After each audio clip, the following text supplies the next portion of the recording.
and I welcome you. I know we've got a lot of people on today. And if you're not on live, I know a lot of these people, you will be watching this subsequent to today. It's Thursday, May the 23rd, getting ready for an awesome Memorial Day weekend. We are in Indianapolis, home of the Indianapolis 500 that's run on Sunday. And so it's always a festive and a lot of galas happening and a lot of dances and a lot of drinking too. So I won't be one of those, but a lot of people will be in town for that. So I hope you have a nice long weekend. So are we ready? Let's go. Let's do it. It's got to be high noon. It's 5 o'clock somewhere, as someone once said. So it's now noon. Welcome. My name is Bill Caskey. I welcome you to our live YouTube video today.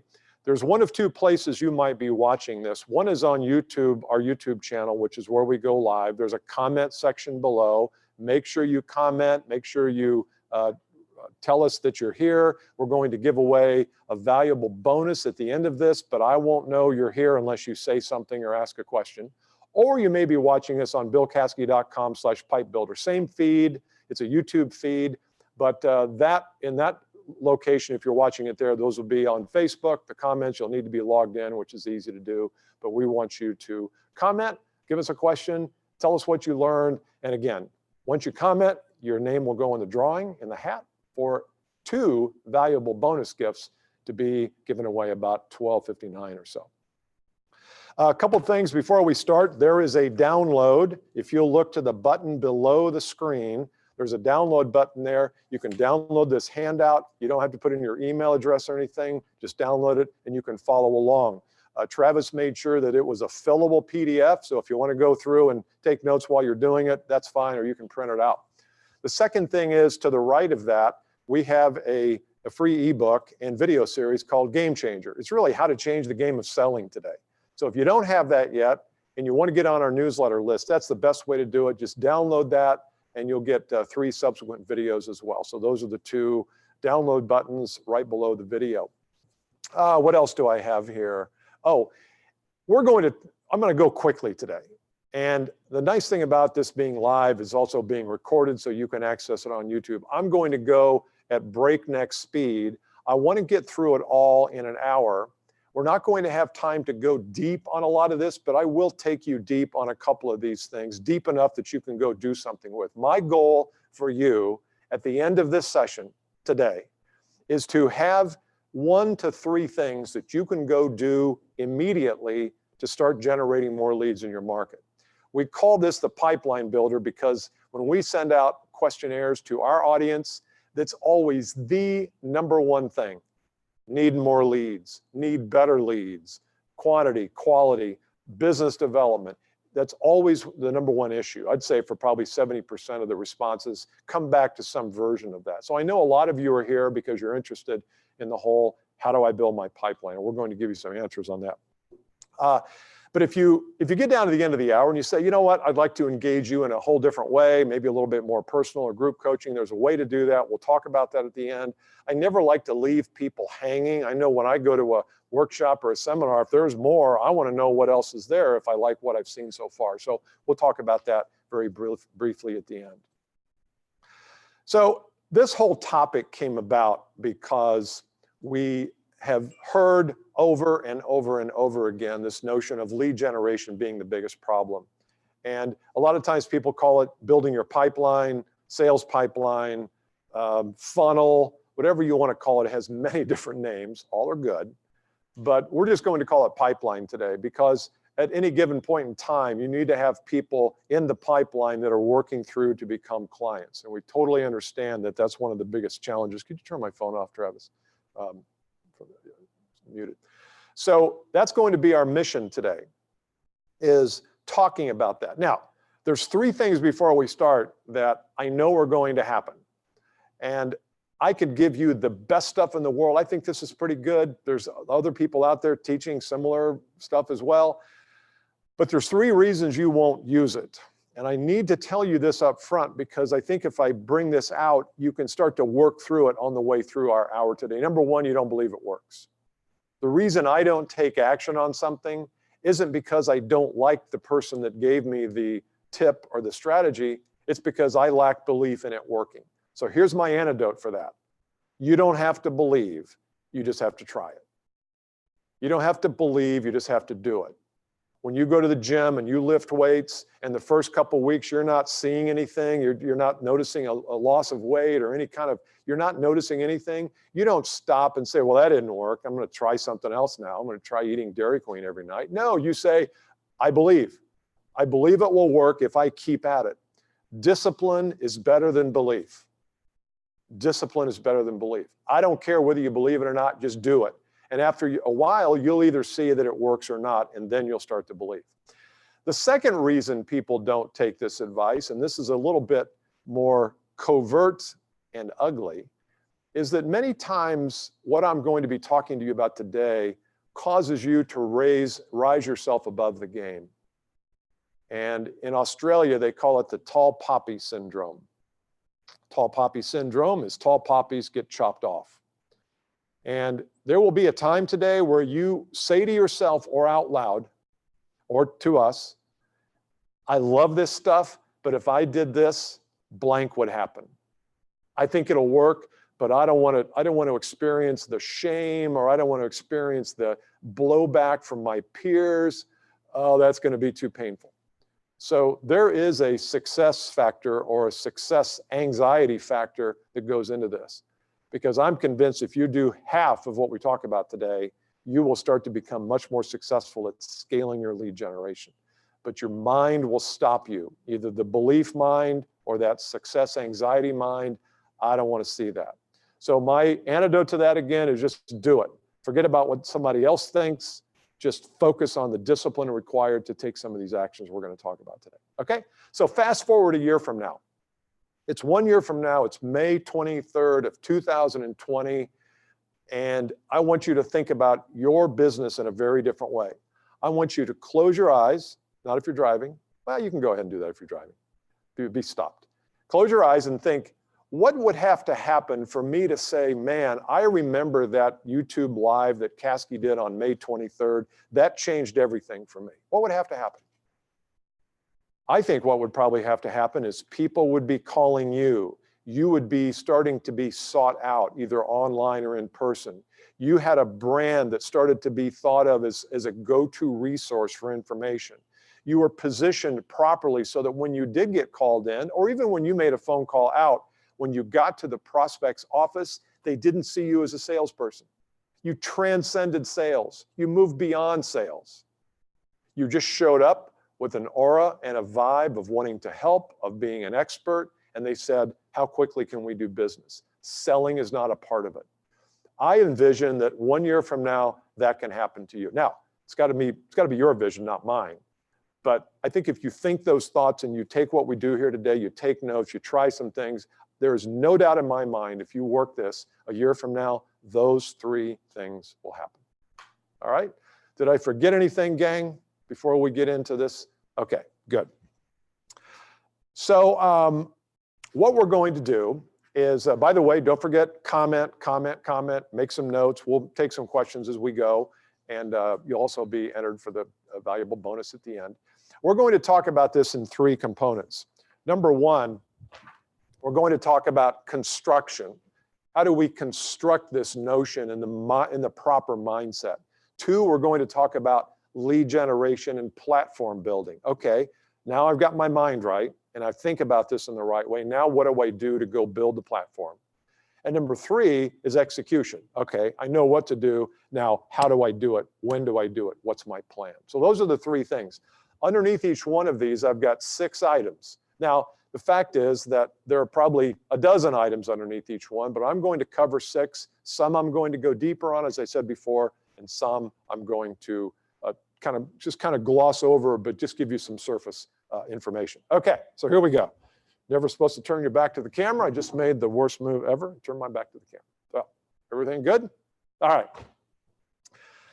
We want to construct things first so that when we get to the other parts, we are ready to go. So remember, our goal here is to help you generate more leads in B2B sales in a scalable fashion so that you're not out there knocking on doors metaphorically all the time. People instead are coming to you. So that's the foundation and the pretext for what we're going to do here. Okay, so number one, And you can write this in your document. There should be 6. There might be even 9 of these. I think there are 6, but we'll talk about these. Number 1, you've got to know your numbers. So what are your numbers right now?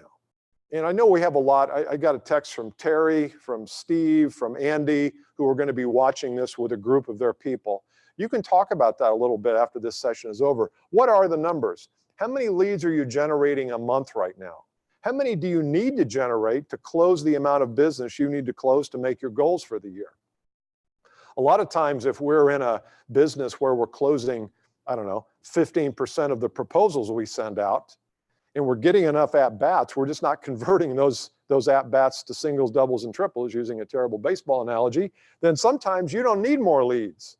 You're doing fine on leads. You just need to convert more of those leads that come across. So know your numbers, know your percentage of close rate, know how many leads a month you're generating, know how many leads a month you need to generate. And if there's any other number that is a dashboard for your business, know your numbers. So many people do not know these. Number 2, know your vision. Know your vision is kind of what I talked about. What is the vision 1 year out? What would you like to see from your business if you took some of these things and enacted them and emphasized them over the next 90 days to a year? What is the vision for your business? I was with a client about a week ago, and they're a brand new client, and they just started. They're in the big B2C business. It's kind of B2B, but it's kind of both. And I asked one of the young ladies in the room, she's probably 28, 30, I said, what's your goal? And she said, my goal is X amount of dollars. Well, I knew she was earning about half that right now. She said, my 1-year goal is to get to this level. And she said it with such confidence, not arrogance. She said it with such belief that it was almost like it had already happened. It's just she was waiting for it to show up. And I have no doubt that she'll get there because her vision is vivid. It's a vivid vision. She's very clear about where she wants to go. And it's not just about money for her, it's about other things. But know your vision. What is your vision for your lead generation? Is your vision that the phone rings 3 times a day with people begging to see you? That's a pretty darn good vision. So make that your vision. Whatever it is, you need to have one. Number 3. Oops, I knew I was going to have a problem with this. Know your prospect's circumstances. Now, what I mean by this is you've got to have an understanding of what is the day in the life of a prospect for you look like? What does it look like? If you're calling on the chief financial officer of a firm, and I know many of you online, I saw the list that came in from some of the people who had responded, you are in B2B organizations where the decision is large and the CFO is involved. So what's the day in the life of the CFO look like? What are some of their circumstances? What are some of their frustrations? What's bothering them in the evening when they get off work? What are they afraid when that phone rings and it's the president of the company or the CEO? What are they afraid about that conversation? They see the number, uh-oh. What's the reaction to that? You need to know the circumstance of your customer. Yes, you need to know their avatar, how old they are, where they live, what their interests are. Those are all okay. But I want to know what they experience every day of their life. If I can start to understand that, and I know you'll say, but everybody's different, Bill. Yep, everybody's different, but I guarantee you the life of a CFO from one company to the next, probably not all that different. The life of the president, probably not all that different. So I want you to be very clear about the customer circumstances. If you want to do an exercise, write down 10 bullets on what is my ideal prospect experience every day? What do they go through? What do they think about? What bothers them? What excites them? What gives them joy? So I want you to be very clear about that, because as you start to build a platform, if you don't have this, then you're going to be speaking a language they don't understand. And the whole idea here is to meet the customer where they are. If you don't know where they're starting from, you can't meet them there. Number 3, I did an Instagram and a Facebook Live yesterday where I talked about this. And I'm going to spend a little time on this because I see this pop up a lot. Think about your perspective when you go out to the market to generate business. You go out to the market. Your perspective is what? If the manager says to you, hey, Bill, May was a really bad month for you. If you don't get busy and get some leads coming in June, you're not going to close the business in July. We may have to put you on probation, or you may be out of a job. Or maybe it's not somebody else saying that. Maybe you're saying that to yourself. You're saying, you know what? I got to get my butt in gear. I got to do something here. I'm feeling the pressure for myself. If that's the state of mind that you take with you to the market, what do you suppose is going to happen when you get to the market and have a conversation with your prospect? What do you think is going to happen? Do you think they're going to see through that and say, well, you know, he's needy and he's desperate and he's full of fear and attachment, but I kind of like him, you know? No, they're going to say, I don't need any attached people in my life. I don't need any more fear in my life. I got enough of my own, thank you. You don't need to be bringing your stuff here. They're going to get rid of you. Now, they're not going to say that. They're going to be very polite. Hey, Bill, thanks a lot for calling. I appreciate it. But, you know, right now we're just not looking, but call us back in 90 days. They're not going to tell you the truth. So if you're operating from a place of scarcity, attachment, and fear because you need the leads, this system won't work. I would even say you can stop now. If you've said to yourself, no, I like to operate from a place of fear. It makes me do my best work. That's BS, but you can believe that. Get out of here. We don't want you on the rest of it because you're not going to like it. You're going to hate it, actually. It's going to cause your stomach to churn. But I happen to believe that 95% of people who are in sales, they want to help their customer. There's an underlying just vibe that they have where they want to help. If that's what's in your heart, wanting to help people, wanting to help them realize they have problems, help them identify the problems, help them denominate the problems so they know how much those problems are costing them to have, and helping them solve the problem, if that's where you're operating from, every email you send, every webinar you do, every first call you execute, every phone call you make is going to have that at the center. And the rest of this is going to work fine. So, are you operating from your heart, which is where you want to give and contribute, or are you operating from your head, which is where you need things and you're desperate and that's the vibe you give off? I talked about the three vibes. One is, I'm not going to go into all three, but one is, I think you have to have kind of a sense of obligation. Do you feel obligated to tell your story to people, or do you feel like you are commanded by your boss to tell your story to people? Give me a room full of 20 salespeople who have so much belief in the product that they can't wait to get in the morning and go tell their story. I'll show you a high-performing sales team who's probably blowing away the other teams that you got to make 30 calls today. You got to make 100 calls today. You got to make 500 calls this week. My group of inspired people will blow them away because they may make the same number of calls, but guess what happens when they get a prospect on the line? These people will shine. They'll give off that vibe of, I'm here to help. I want to find out how I can be of service to you. These people, all they want is an appointment. Okay? So, got to operate from your heart. I like this notion of obligation. Number 3, we doing okay? Everybody, we're still on? We're still online? All right, good. You remember those little note cards you used to get that said, while you were away? You remember those things? They were little like 4x4 pads of paper, and they were for office. So if I got a call when I'm away from my desk, somebody would say, while you're away, Travis Collins from Caskey called, and he put it on my desk. Well, my goal for you is, while you're away, I want leads to be coming in. And I want us to think about that goal. I want us to keep this in mind. You're going to see this same concept sprinkled all through here because I don't want to forget about it. But while you're out serving your clients, while you're out having fun with your family, while you're out connecting with peers and other relationships that you have, while you're out doing that, I want your phone ringing. I want your email inbox active. So while you're out doing one thing, I want other things working for you in the business. Okay. The sixth thing here is that as you build your messaging and as you construct your ethos here, is this idea of, what do you stand for and what do you stand against? And this is all about, what is your philosophy of business? Do you stand for anything? Do you stand against anything? Who's the villain and the enemy that your prospect and you are lined up on the same side of the desk to do battle with? The villain is not a competitor. It's not your competitor. That's not the villain. It may be a villain to you and you may be to them, but that's not the villain I'm talking about. The villain might be mediocrity. It might be less than optimal performance. So the prospect is telling you, Bill, we're aiming for this lack of performance here. We've got to figure out a way around this. It could be suboptimal processes. It could be financial drains. It could be a financial equation to it. But what are you standing with your prospect looking to go to battle with him or her on? And if you don't know that, if it's all about products and solutions to you, you're not going to be able to craft your message properly, because we want to draw on this as we go down further into the process. So what do you stand for?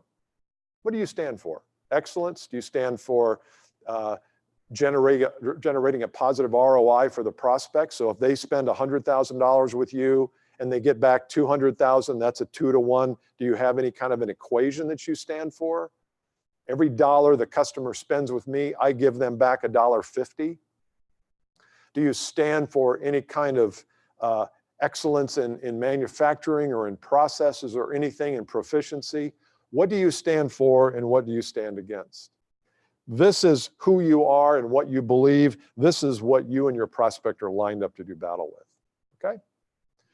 So if anybody has any questions on this, I know one of the most common questions as we go through this is, well, Bill, I'm a B2B salesperson. I'm one of 25 or 250 salespeople on the team. If I start doing some of this, won't somebody come along and squish me and put their finger on me and say, look, we don't do that. We let our marketing department do that. Well, you've got to decide if that's the reaction. That feels to me like kind of a backwards company. And I've seen a lot of big companies who want you to do this. I've seen small companies who want to keep a finger on it. You've got to decide, am I in the right place? If that's the way my company sees my brand and sees my ability to scale leads, then you may have to ask yourself the question of, am I in the right place? Most companies are fine with this though. When you present this to your boss or your manager or your leader and you say, look, here's what I'm going to do, most people are okay. Okay, ready to move? Do we have any questions about construction? Okay. Let's move to platform now. How are we doing on time? What time is it? 12:20. Okay, good. I wanted to keep this to about 20 minutes, so that's good. So phase 2 is the platform. So now once we start to understand the message, we start to understand what our mindset needs to be, now we need to start building the platform and generating leads. So I'm going to give you 6 ideas today, and then we're going to talk about execution. I had a large 24 by 36 inch easel page that I was going to put up of a Parthenon. The problem is I'm looking at it over here, it's all pixelated and it will kind of give you a headache. I think you all would get headaches if you looked at that for more than 10 seconds. I know I did. So can we go down here and write for a moment? So the idea of a Parthenon, I've been using this off and on for the past 10 years, is that typically in sales, we have put all of our eggs in one basket, the basket of cold reach out. Now, some of you do trade shows, some of you have networking events, some of you do other more creative things. I've got one client who does a golf event at Top Golf every month, and he invites prospects, and it's a great tool for him to generate more interest and engagement. That's awesome. But I want you to think about the 5-pillared Parthenon. And the way I like to think about it is just draw on your scheme here. I think, was there a Parthenon in the handout or not? I don't think there was. Okay. So just draw 5 pillars. And here's the top of it. I'm not going to be very good at the Parthenon, but here's the steps up. Look, feels like you're in Greece, doesn't it? Right there. All right. So I want you to think of these, each pillar as a lead source. Each pillar is a lead source. So one of your lead sources might be cold calls. I don't like cold calls. I don't like to make them. I don't like to get them. I don't think they're good for scaling your business. But if you insist, if you like have some kind of sick love for cold calls, keep doing them. I'm going to talk about how to do them better in a minute. But that may be one of your pillars, is a cold reach out. Okay. Another pillar might be trade shows or conferences or some type of big events that you go to where you have a booth, or maybe you don't have a booth, maybe you wander the show and you have meetings with people. That's pretty outboundy. That's an outbound thing, but that's okay. Maybe those things are good for you. And start to think about, what are my 5? I want you to have 5. If you have 2 now, that's just not enough. You need to find 3 more. I want more than half of them. So let's say you've got, these are the 2 physical where you are outbound. I want 3 at least to be inbound. I'll give you an example. We do a podcast. I do actually 2 podcasts. One's the Advanced Selling podcast. One's the Bill Caskey podcast. I had a call the other day, about a week ago, from a person, owner of a company, who listens to the Bill Caskey podcast. And the topic that day was high intent selling, where I went through and focused a little bit more on the sales process, not as much on the pipeline building, but on the sales process itself. And this CEO of a company, about a $50 million company, not huge, but a good size, has about 15 salespeople. He calls me and says, I just heard your episode on high intent selling. And I want to talk to you, and I want to get the VP of sales on the line here at some point. I want to talk to you about you coming into our company and helping our team implement that system. Okay. Now, I could have made 1,000 cold calls. The likelihood of me calling him at the very time that he had been triggered to need something would have been 0. I just never would have hit on him. But because I had a podcast, and I'll just call this a production, it doesn't have to be a podcast, but because I'm producing media, he heard it, he consumed it. It wasn't the first podcast he'd heard, but it was the first podcast that spoke to him, first episode that spoke to him. He gives me a call, he sends me an email, and then we have a conversation. So the point there, I call that inbound. Now, I wasn't just sitting around doing nothing, eating Taylor Bakery donut holes, the chocolate kind, not the glazed kind. Sitting around doing that, I was doing the next podcast and the next video and the next writing assignment, the next article. So I was working. It's not like you're just waiting for inbound calls. But when that call comes into you, or when that call comes into me, how hard do I need to work to sell that guy? I don't. In fact, I don't even consider it selling. It's just like, hey, what do you want? What do you need? What's your issues? What are your problems? I'll tell you how I can work. Here's the price. What do you think? He said, great, let's do it. I mean, in an hour, we had this thing put together. Typically, it's a 60 to 90-day cycle, but not when people are calling you. So if you want to position yourself, am I okay? Am I yelling? I feel like I'm screaming. Okay. If you want to position yourself properly, make 60% of your activity, your prospecting activity, come to you. A friend of mine used to say, make the fish chase the boat. The boat should not chase the fish. When the boat chases the fish, when the boat chases the fish, what do the fish do? They run away. So you don't want to chase your prospect. You want your prospect to chase you, not in a physical sense, but you want them inbound calls. So whatever these 3 things over here are, you need to have 3 inbound activities. Let me give you a couple of other ideas here.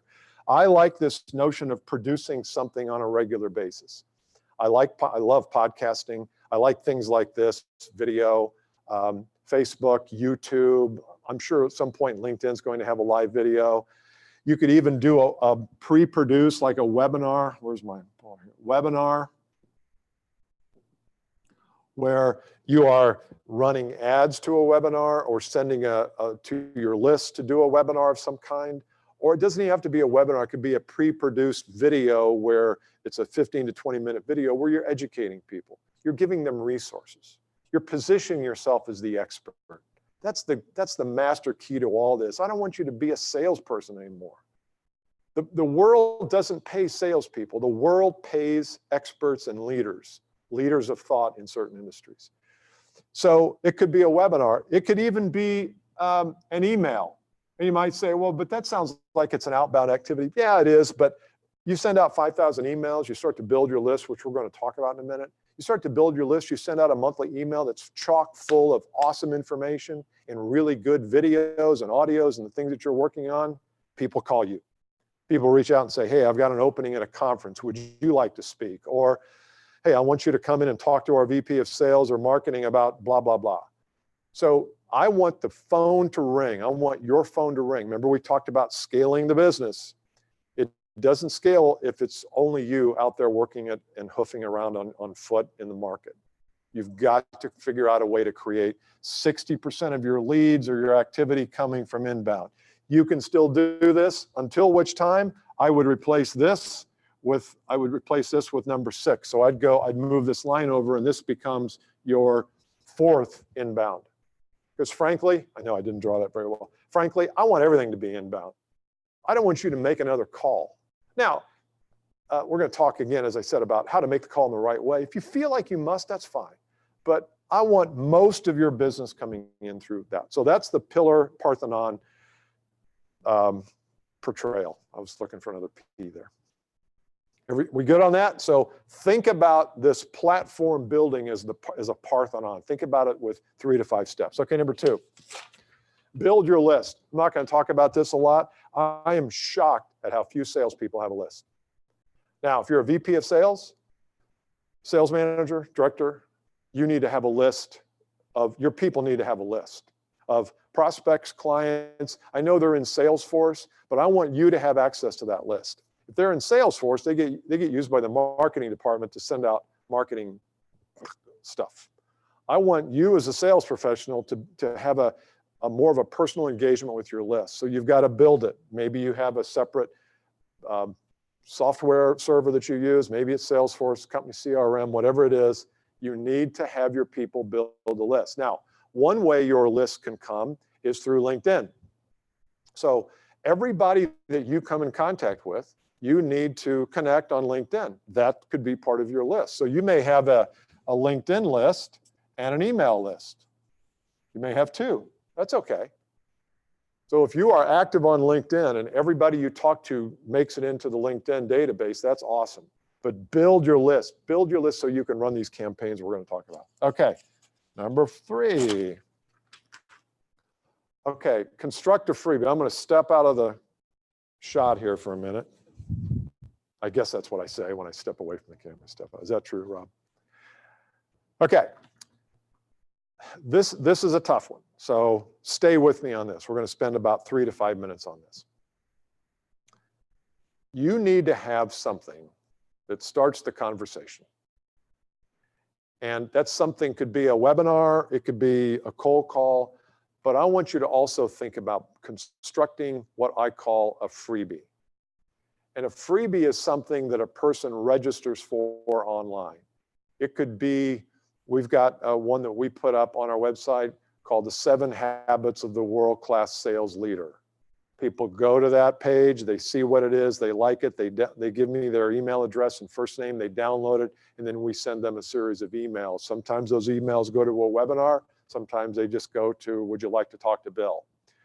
So think about in your business what you could do. What would that freebie be about? I've got 3 or 4 examples here. And these were done by sales people, sales professionals, except for one I think was done by the owner of a company. So can you see this, Travis? How close do I need to get here? Right here? Okay. Here's number 1. The 10 Secrets of Personal Brand Design. This is an ad agency, Jacquie Merritt, how to brand yourself in a sea of confusion, and how to use social media platforms to build your business. Now, the fact is that this is a giveaway for Jacquie. It's about a 3 to 5 page checklist, and that's all it is a checklist of these 20 things you need to do. So she's telling the viewer what they need to do. She's not telling them how to do it, because guess what? To know how to do it, they call Jacquie. But when they get this from Jacquie, and it was a very nicely designed, which it should be because she's a designer, but it now positions Jacquie as an expert. So they don't have to look through the web page and see 17,000 articles. They just go and they download this and they look at it. And then what happens is it circulates around the office and there's a checklist. I think she even went to the trouble of having 3 check marks beside each one, 3 boxes, so that way it could circulate. It was really genius. So because she expects these things get circulated. So that's one. Here's another one that one of my clients, a guy named Tim Pick, did. You see that? Tim Pick sells limestone in Canada. And he is a salesperson. He's really good. He's one of the top salespeople for Indiana limestone. And Indiana limestone is a type of limestone that's on a lot of the major, huge buildings, the Pentagon and Yankee Stadium. He created a little selection guide for masonry contractors because he knows that's a hidden market for him. And inside, and that's his picture down there written by Tim, inside he talks about the 10 things that a masonry contractor can do to start to use limestone on projects, start to get it spec'd, start to lay it. He's got his phone number, he's got videos on his webpage that are highlighted in here. So here's a guy who's a salesperson. He's not waiting on his marketing department. He's the #1 salesperson. Maybe not because of this, but this typifies his kind of attitude of, look, if it, who was it? Dale Carnegie said, if it's to be, it's up to me. If I want to scale my leads, don't wait for your marketing department. They are never going to do it. They don't know how to do it. No offense, I've got marketing people on here. It's just not what they're designed to do. The salesperson today should be the person generating leads. In fact, I even have a quote in your handout that speaks to that. The salesperson in the future does not rely on the marketing department. They do it themselves. Okay, so that's Tim. Here's another one.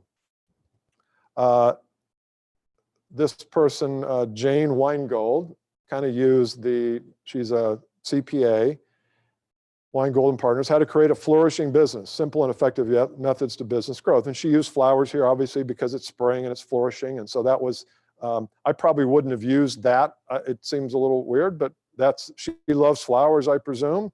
And I do not know her personally, but I know this was a guide that helps helps business owners realize what kind of things they should be doing to grow their business. So that's an example of a freebie that she created. Here's one, how to shoot video for LinkedIn. So this is a marketing company, this is a video production company, excuse me. And they did this because a lot of people right now are trying to figure out what kind of video can I shoot with LinkedIn? How should I do it? Should it be all professionally produced? Should it be on the selfie stick? How should I do it? So he's gotten hundreds of downloads. Guess what? Those people become prospects. So what kind of a freebie do I want you to create? I want you to create one of 3. Number 1, it's got to have the mistakes made when they get ready to buy something. What are the common mistakes that you'd like to prevent your prospect from making as they buy your product or a product like yours? What are some of the mistakes? Number 2, what are the misconceptions? People think they're buying this, but what are they really buying? I think that's an awesome topic. I've got several clients who do misconception freebies. And you can sit around, in fact, if you're watching this with a team or send this to your team, say, we want to come up with 7 misconceptions or 5 or 3 misconceptions that our customers have when they come to the table to talk. Now what you're doing is you're helping the customer be a better buyer. You're helping educate them as to here's how you need to be thinking about this. Not even mistakes made, we're preempting that. And the third thing is trends. What are some of the trends that your customers in your industry are facing that they don't even know about? You know, because you're in the business every day, you're down into the weeds, you're looking at things, you're technicians, you're strategists, you see the whole market, your perspective is different. I heard a quote the other day from a guy who said, leaders are those people who can see what other people can't. They can see because their perspective is different. They may be up a little bit looking over the terrain at a different elevation than everybody else. You're a leader. You've got to be a leader if you're going to implement this. So what do you see that nobody else sees? And whatever that is, put it in a manual, put it in a guide, put it in a checklist.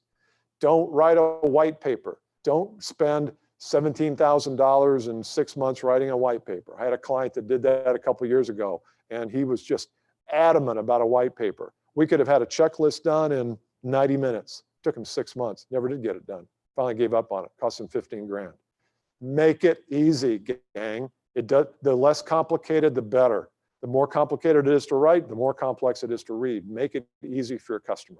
So those are 3 ideas on a freebie you can construct. Now, it needs to be behind an email wall, I believe. You can give it away, that's fine. But if you're going to promote this on LinkedIn or some of your other platforms, have it behind some kind of email wall. So people have to give you their name and email. Okay, so that's the freebie. Again, part of building your platform is having this because you want people coming to you, reaching out to get the freebie, consuming it, and then calling you back. Okay. Number 4. Actually, this is, I misprinted this here. This should not be here. Social platform, media. You've got to decide how are you going to show up in the customer's world? How are you going to show up? You got this market, you got thousands of people. Let's say you have a territory of California, and that's your entire territory, and you pull $10 million of business out of there a year, and you want to grow it to 15 million. So that's your market. And let's say you have 5,000 prospects / customers there. What kind of platform are you going to build that those people can have access to? It used to be that we would pick one platform. Like we would say, you know what, my platform is, I blog. I'm going to write articles. But the problem is that how are these 5,000 people going to see your article if you just blog and you run some kind of search engine, but how are they going to know you blogged and you wrote this? They're not. So part of your platform has to be a notification part where you're notifying people when something is up. Probably the reason you're on this call today, or on this live training today, is you're on our email list or in our LinkedIn group.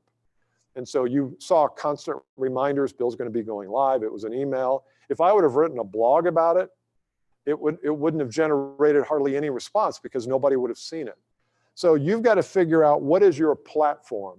I like social platforms, LinkedIn, Facebook, Twitter, Instagram. Did I say YouTube? Okay, YouTube. So whatever those social platforms, and I know you probably say, well, but YouTube's not a social platform. Well, it kind of is, but you're right, it's more of a search platform. The point is you need to find something that you're going to be publishing to. Probably in this virtual room today, it's mostly LinkedIn. That's where most people are on LinkedIn. Now, one of the challenges with LinkedIn is that 2 years ago, you could have posted on LinkedIn if you had 1,000 followers, they all would have seen it, or a high percent. Now, it's not the case. It's unlikely that more than 15 to 20% max, and that number's going down, are even seeing your posts. Whether it's video, audio, they'll see more video than they will just text, but that number is going down. It'll continue to go down. So you've got to remember that if you're going to choose the LinkedIn platform, you might have to multiple post. You might have to put that up several times to get more and more people to see it. Or put it up once and send your email list a notification that it's up.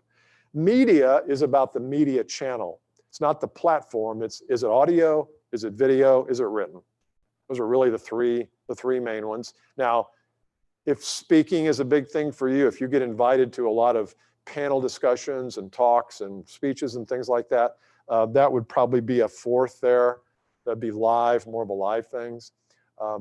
If you do speaking, let me give you a tip. I give this tip to everybody, and it's hard to implement, but those people who do see a massive amount of response from it. I had a friend of mine, Joel, who did a speech last week in front of a group. He was asked, kind of a last minute thing, to come in and give a speech on leadership. He's an excellent leader, has a best places to work company here in the state of Indiana, in Indianapolis. And he went and delivered this speech. Great speech. I didn't see it, but I heard it was great. We got audio. We don't have video.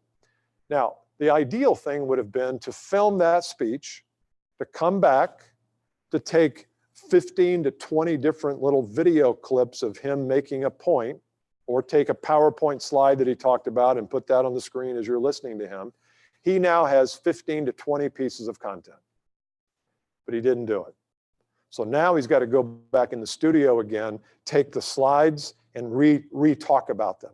Well, I got news for you. He was better on stage than he will be in front of a camera, just because he thrives on the energy. People are asking questions. He's moving around. Like, he's not doing that, but he's moving around. So if you're going to give a speech, if you're going to do a panel discussion, audio record yourself and have somebody there with a video camera catching you, because you can use that multiple times. People love that kind of content. So you've got to pick your media and you've got to pick your platform. How are we doing on time? 15 minutes left. Two advanced things I'm not going to go into. Evergreen and promote. Evergreen promote basically means write one article a quarter, like a big production, a video production or an article, and then spend the rest of the quarter social media promoting that. So you're not coming up with new content all the time. You write one piece of content and then spend the rest of the time promoting it. And the fourth thing is repurpose your content. That's kind of what I talked about Joel doing. He goes out, he gives a speech, he gets 15 clips, he puts it into article format, he puts it into social media clips, and he puts it into video. So now he's taken one speech, he's already given it, and he's got a year's worth of content. You've got to start thinking, repurposing my content. Now, if you don't do speeches and presentations, that's fine. It may not apply to you. Okay, so now that's building the platform. Get very comfortable and familiar with these things. Start to build your list, construct your freebie. One of the recommendations I would have is go to Canva, canva.com. If you don't have a designer, or if you have a designer, don't even worry about it. Just say, look, here's what I want on my cover. Here's what I want the checklist to look like. But you can do this yourself. Go to canva.com, plenty of templates there. Okay, let's talk about execution now. By the way, if you haven't commented, do we have some comments? Okay, do we have any questions that we need to address? Okay. Liking the content, okay. Got one comment, liking the content. If you haven't commented yet, make sure you do in the next 10 minutes because we're going to give a couple of bonuses away. So let's talk about execution. We're into the nuts and bolts now. Nuts and bolts. So you've thought about it correctly. You've got some action here. Now the question is, what are you going to do? Number one, a 30-day calendar. You are a media channel in my system here. If you want to scale your leads, you have to start thinking of yourself as a channel that is broadcasting content to the market. Now you're not broadcasting your narrowcast. You're not broadcasting everybody. You're broadcasting to your market. You're casting a message out to your market and they are responding. Come up with a 30-day content calendar. Just start to look and say, okay, what am I willing to commit to? It could be 4 new pieces of content a month, 1 a week, and maybe it's something simple on LinkedIn. We'll talk about that in a minute, but have a calendar. So at the end of May, here we come entering the end of May, have a June calendar. And actually we're meeting today after this, our team is meeting to plan our June calendar. So take a look at it, plan it out. I think that will help you. But think of yourself as a newspaper knows what they're going to be publishing a week from now and maybe even a month from now. Some of the special features, they don't know the overnight stuff, the breaking news, but they have a pretty good idea of where the space is. Okay, here's one that I think you should do. If you are, let's say you kind of arrive at this place, you say, okay, Bill, yeah, but what am I going to say? What am I going to write about? How am I going to come up with content? And I will tell you this, you've got to start inventorying your content. You can do it in a notes page on your iPhone or your Android. I'm sure there's some kind of notes. I don't care what it is, Evernote. Don't worry about the tool. Just get used to documenting your ideas because here's what's going to happen. I can tell you this will happen. Is you're going to start to do this and you're going to struggle to come up with that first idea. And then somebody's going to say something you're like, you know what, I'll go with that. And then the second idea is going to come a little bit easier because you will have already gotten, you've broken through. And the third idea, you just show up and say, let's do it right now, I'm ready. And by the 4th or 5th time, now you've got a list of 100 things that you want to do. That's exactly what I do with the Bill Caskey podcast. Every time I think of an idea, I go look in my notes section, I add it. I've got 115, probably 10 of them have been done. And so as your mind opens up and you start to think of these things, it will be like the floodgates are open of ideas.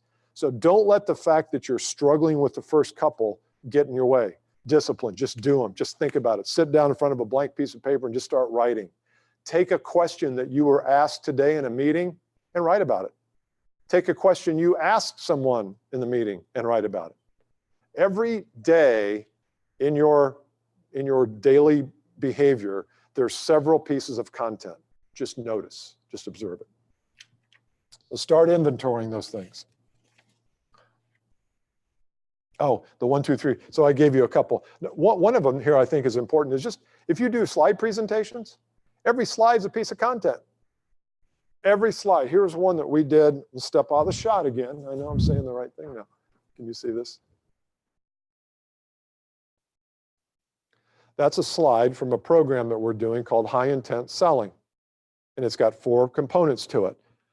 How you think about yourself, how you think about the value you represent, think about success, on and on. We could probably create a series of content about that, but at least one piece of content. So if you do slideshows and presentations, look through them and say, you know what? I can do something on that. So there's a never-ending supply. All right, number 3.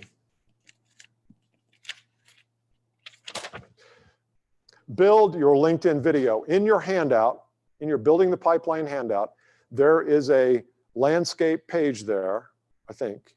Yeah, there's a page that has LinkedIn video on it, exactly how to do it. Just follow that process, follow that. I'm not going to go into it here today. At the beginning of all of our programs, the 2X group, the world-class sales leader groups, all the programs we do, I insist that if you're using LinkedIn, you go to LinkedIn, you upload a video of you just telling your story. Could be a minute or two. Could be, hi, I'm Bill Caskey. Thanks for coming to my LinkedIn page. Today, I want to tell you a little bit about who I am and what I do and how I help people. And then boom, who I am, what I do, how I help people. 2 minutes max. Doesn't have to be an awesome production value. You don't have to have a light guy like we do here today. You don't have to have all that. You need to do it though. The first 19 you do will be awful.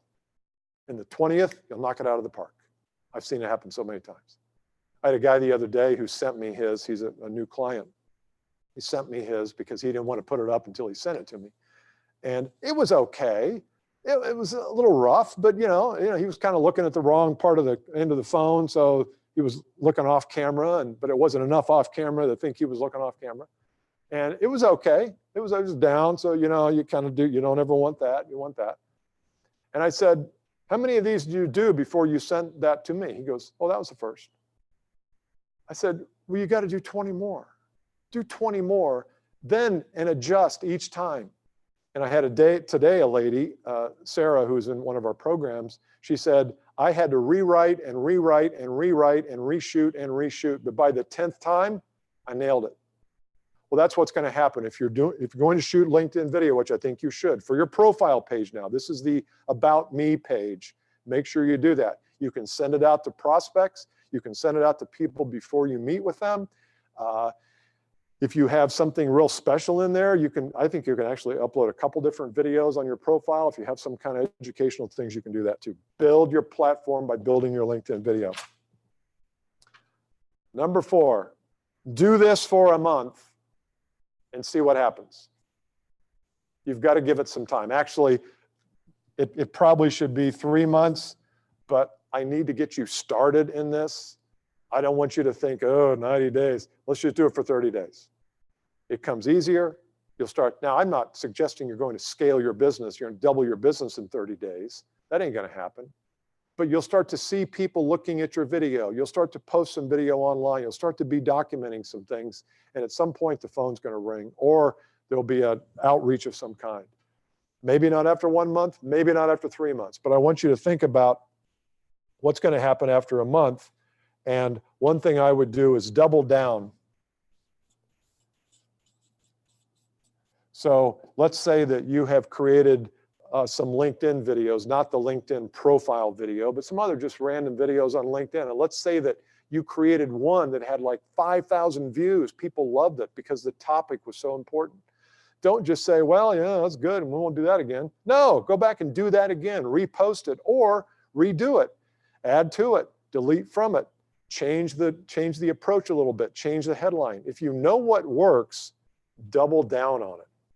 Okay, number 5. These are advanced. So if you're not doing any of these, don't try this. Don't try this at home. I've always wanted to say that. Paid ads. You can go to YouTube. You can go to Facebook, LinkedIn. Every platform has paid ads. I think you've got to have your funnel. So once you advertise and you send them to the webinar, let's just say, or to the freebie, you better have that funnel really well done before you start dumping money. You can pee away a lot of money on these platforms. So you want to make sure that you've got your system built. And the 6th thing is, and this is something I recommend to all my clients, it's not that hard to do, just do what we're doing here. Just go live occasionally. Sales professional, I would go live once a month on the platform. Now you can't do it on LinkedIn, but you will someday. Or just go live just like this and then post it up on LinkedIn. Pretend like it's a live thing. It'll be up in 15 minutes anyway, but just answer questions. You could start by saying, I'm finishing the month of May. I had 3 great trips. I was in San Diego, Seattle, and whatever. And here are the top 5 questions people asked me over the last month. And I want to answer them today because I figured if those people had these questions, you might too. And just go through. First question comes from John in Seattle. John writes, hey, Bill, why did you, whatever the format is. People love Q&A. Now, I wouldn't do 50 questions. I would do 3 to 5, but you can go live on Facebook. You can go live on YouTube, get your own YouTube channel, go live. But that way you can email out your list that you've built back here and say, hey, I'm going live today or tomorrow to talk about these 5 things. Now, you might say, well, but are people really going to watch that? You know what? I don't care. I don't care if people watch it. What I care about is they see that you're doing it. They see that Bill or Travis or Rob or Jane think so much of the business and of the market they're in that they're willing to take the time to go live and to be on the cutting edge of technology. That speaks more than what you say on the video does. It does. So think about how you're positioning yourself. Try live. If you're not comfortable, you can do it on your phone. Get a good microphone, but just try to do that. So anyway, that's the 6th and final area here. Execution, 30-day calendar, get your inventory, and then go do it. Just go act. Do we have a question? Yeah, just answered it with the iPhone. Oh, the iPhone. Okay. What was the question? What phone? Can you do it on an iPhone? Oh, yeah. You do it on an iPhone. I would recommend you get a Rode or a microphone, a similar mic that plugs into the dongle on the iPhone. And I had to buy 5 dongles the other day, and then I found 3 more, so now I've got 8. So if you need a dongle, just let me know. I'd be glad to sell it to you for a discount of the $10 that it costs. But yeah, get a microphone, because if you're outside trying to do this, or if you're in a loud place, you need a microphone like this that connects right to the iPhone, so that when you're doing that, and also get a tripod. Don't try to do this. It's not a good look, because then what happens is it starts to slip, and before you know it, you're down here looking down, and that's not a good look. So get some kind of a tripod or a monopod or some kind of selfie stick and do it there. But yes, I would definitely use the iPhone. I would use the iPhone for all this. You see a lot of videos done on YouTube, on the ads that they're paying for, they're all done on iPhones, or a lot of them are. It's not the best quality, but if you're watching it on this, it's fine. Any other questions from the group today? Yeah. Question was, and I don't know the person's name, it's L-L-A-G-A-N-S. He or she says, how do you control detachment under pressure? And I asked, when you're feeling under pressure, the answer was the pressure is self-induced. Okay. When do you feel pressure, and how do you use detachment to get past that pressure?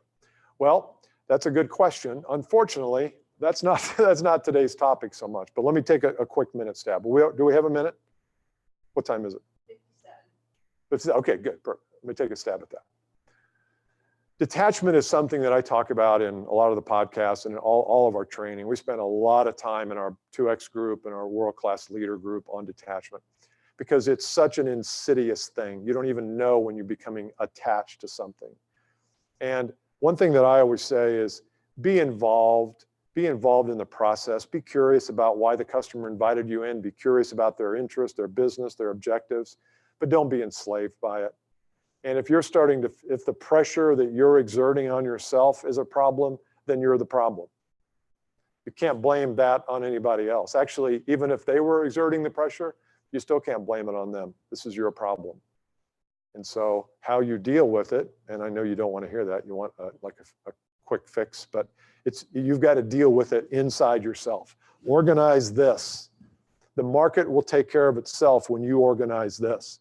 Chances are, if you're feeling detached, you're pushing people away from you when you get to the market. So if you fix the detachment, you also fix the reason you are attached, is because you need the business. So it's a vicious cycle. You need the business. You go out, you throw off the vibe of I need the business. They say, oh, I don't want any of that vibe. And you don't get the business. And then you get more attached, and then there's more pressure. So you got to end it. Yeah. You said, okay, you're welcome.